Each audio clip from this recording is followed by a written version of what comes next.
Everybody, Jasmine from First Diversity here with you again, and today we're going to discuss problem solving.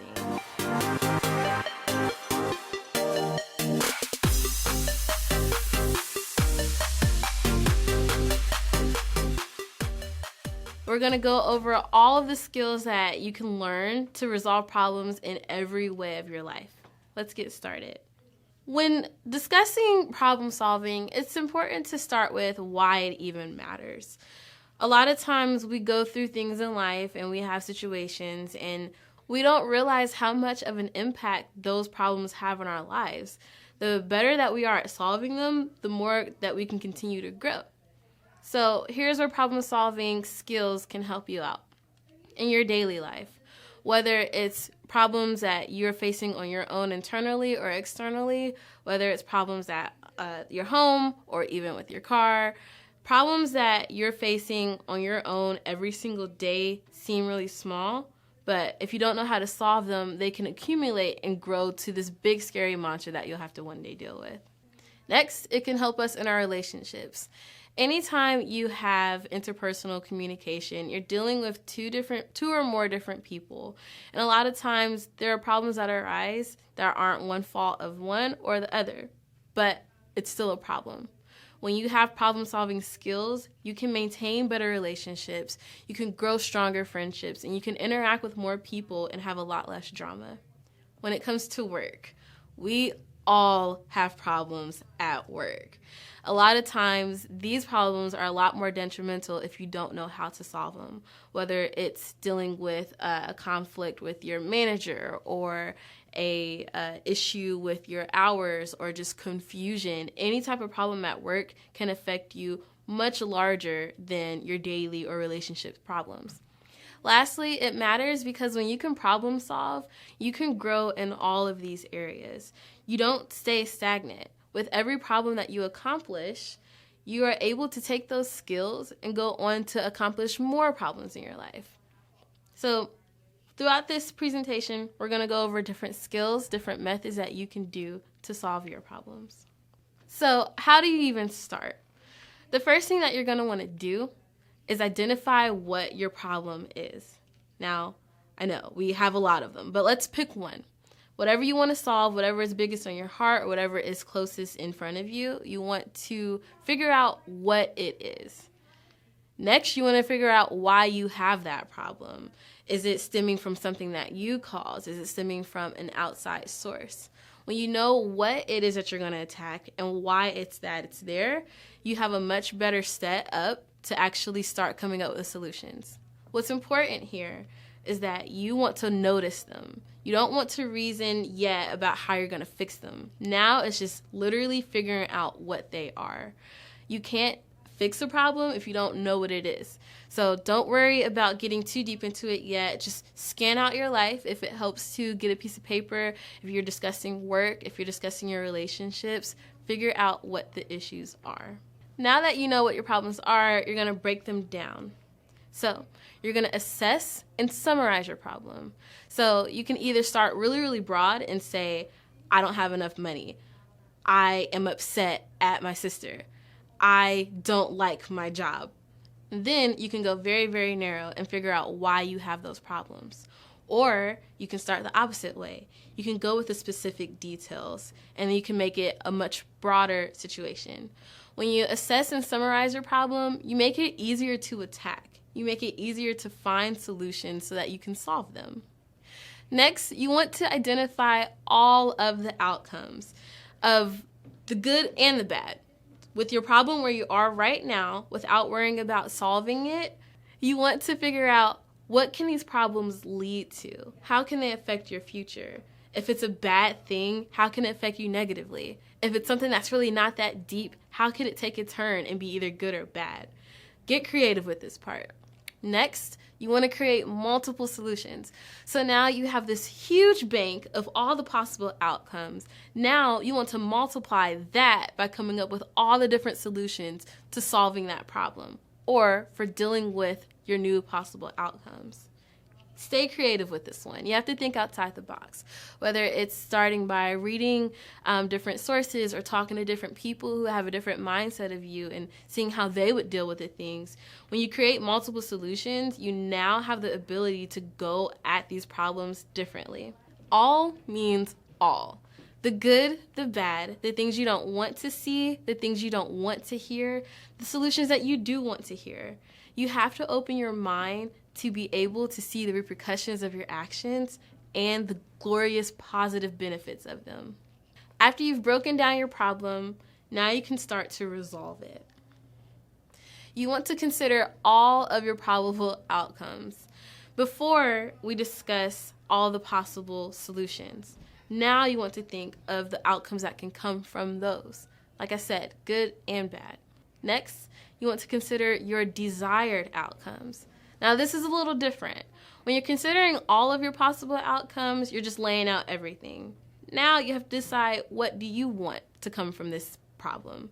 If you're having a problem at work and you choose to yell at your boss, do you want to stay hired or do you want to get fired? This is a great mental activity because it gives you the power to see, what do you want? It gives you the power to think through for your actions.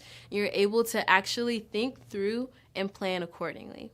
After you figure out all the possible outcomes, you figured out what the outcomes you want to happen are, you make a game plan so you can actually reach those goals. You decide, I'm going to do this differently. I'm going to say this. We're going to have this discussion. You have to get creative with this part too, but you have to make a game plan so that you know how you're going to go about it. Problems don't just disappear.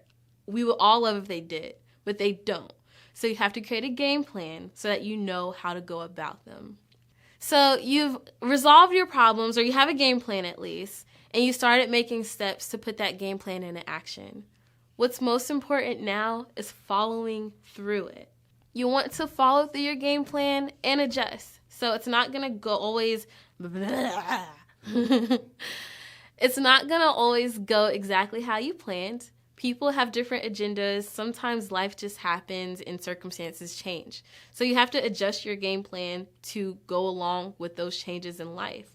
If you have the same outcome, you want to figure out what you can do to still reach that. Or maybe throughout your game plan, you realize that you don't want the same thing that you thought you wanted. Adjust as well. What's important here is that you have to work together. So usually these problems are a source of two different things, whether it's two different people or you and an outside source, or even if it's within yourself, it's between you and your mind, you and your heart, you and your desires. You have to work together. If you're having problems at work and it's with a manager, you have to work together. If you're having problems within yourself, you have to figure out how to identify both of those sources and make them work together. You can do your part, and that's all you can do, but you have to hold yourself accountable to give to that other person as well. It's a problem on both ends. Even if it's affecting you a lot more or you feel it a lot more, it's still a problem to that other source.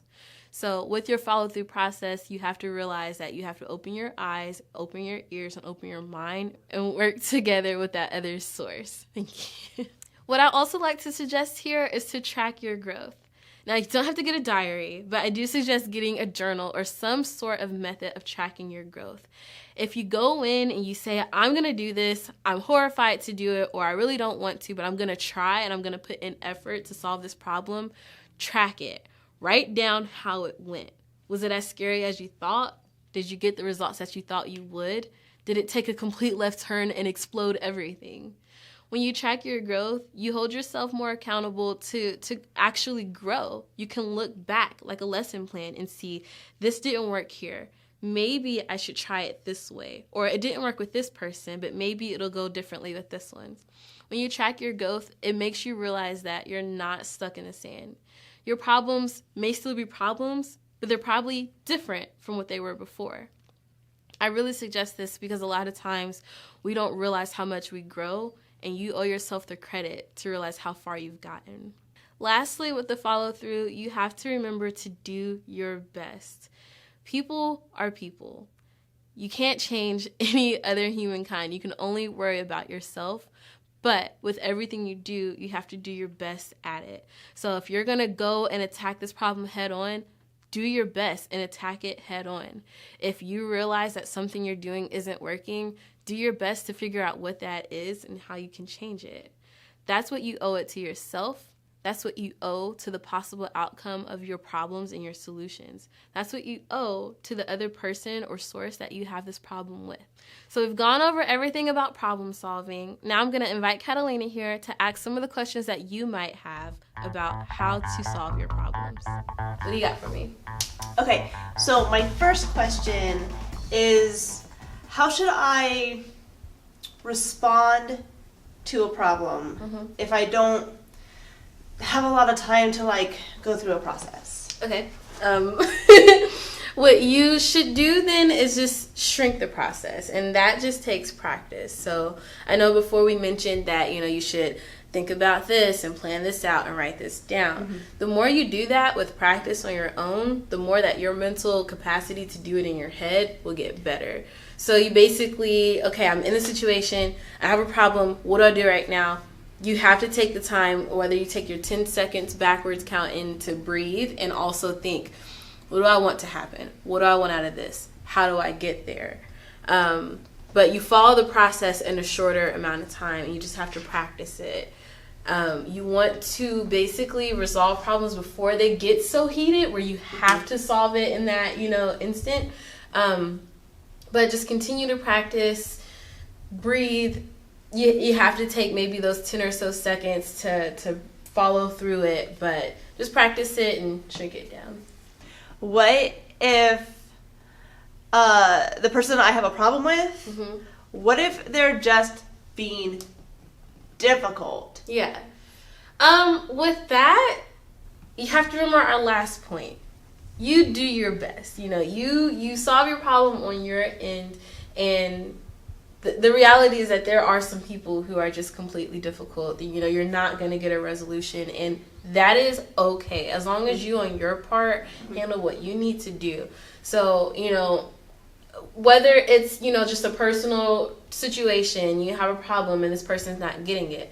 Maybe what you wanted your solution to be was for y'all to make up and go to a basketball game this weekend. But in reality, if it means that you have to let that person go, you adjust that game plan and you go with it. As long as you put in your effort, you did your part to solve that problem.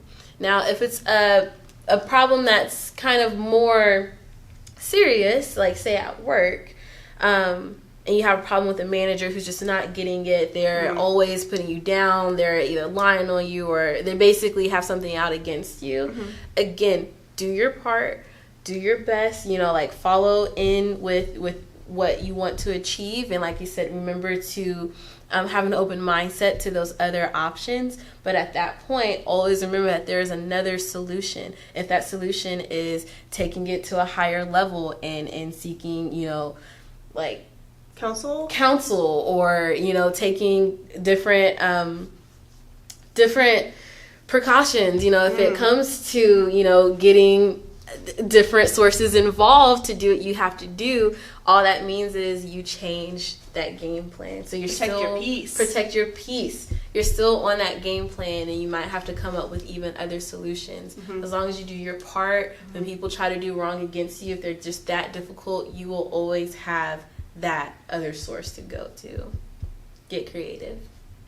What if my problem is just too big? The same way you eat an elephant. How do you do that? One bite at a time? One bite at a time.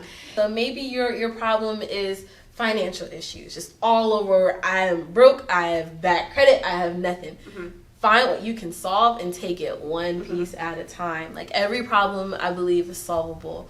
It might not be solved the way that you thought it was going to be solved, but it's definitely solvable. So if you're one of those people who just have all the problems, or it's just one big problem, keep your mind open to all the possible solutions, and then take it slow. You have to do your best and be proud of yourself for what you do accomplish, and take it one bite at a time.